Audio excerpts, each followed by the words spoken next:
Namaskar. In the video of Udgit Pranayama, I said that in the next video I will explain why we recite Om while doing Udgit Pranayama and why only Om. So, first of all, I would like to tell that Maharshi Patanjali, who is the author of Yoga Sutras, and my Shashtang Dandvat Pranam to him, as I can even not imagine what kind of brain and wisdom he has, that he has written such sutras, and till date it is so relevant, and no workout, and like different workouts are coming nowadays, Pilates and these kinds of, but nothing can beat what he has written. It is so scientific and so beneficial, so like trustworthy. You can see, really you can see marked difference if you will do it, and it's so difficult, it's not easy to perform, because I was practicing both.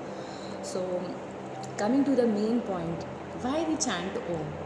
So according to him, he said that the person who is reciting Om will get all the divine powers of this universe.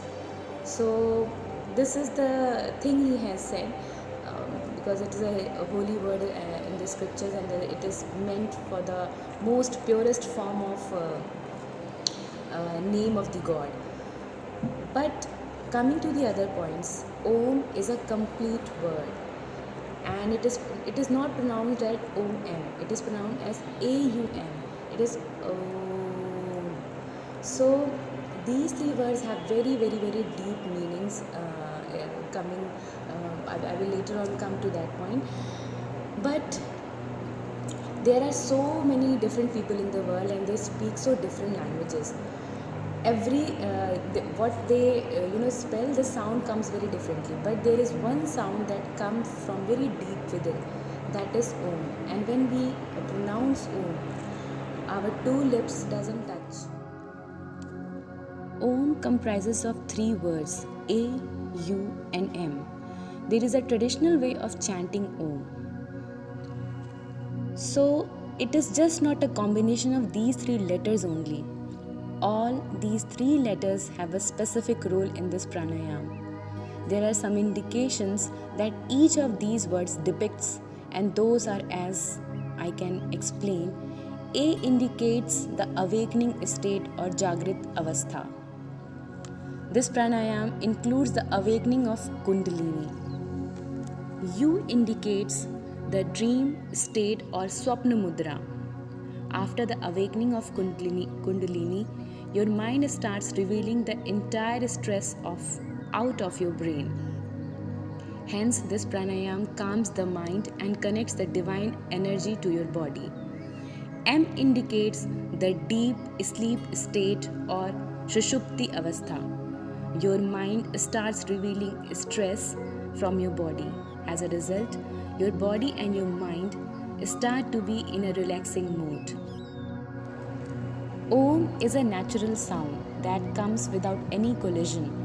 It is the basic sound of the universe. Chanting it symbolically and physically tunes us into the sound and acknowledges our connection to everything in the world and the universe. The rhythmic pronunciation and vibrations is having a calm effect on our body and the nervous system, similar to the effect of meditation. While reciting Om, there isn't any interference of the lips and tongue. Hence, Om is an untouched syllable. Udgit Pranayama is the purest form of silence, which is considered the source of all yoga, asanas and pranayama. So, we can say that Omkara sound connects you with the silence within you. In this silence, our brain gets vibrations to tune into a natural frequency. That is one of the very important reasons. And the frequency of the Om word is said to be like it is equivalent to the frequency of nearly everything and object of this nature. So when you pronounce the syllable Om, you are automatically connected and tuned with the whole universe and the environments. So this is the major reason why Om is chanted in Udgit Pranayama, which is the base pranayama to start your yoga.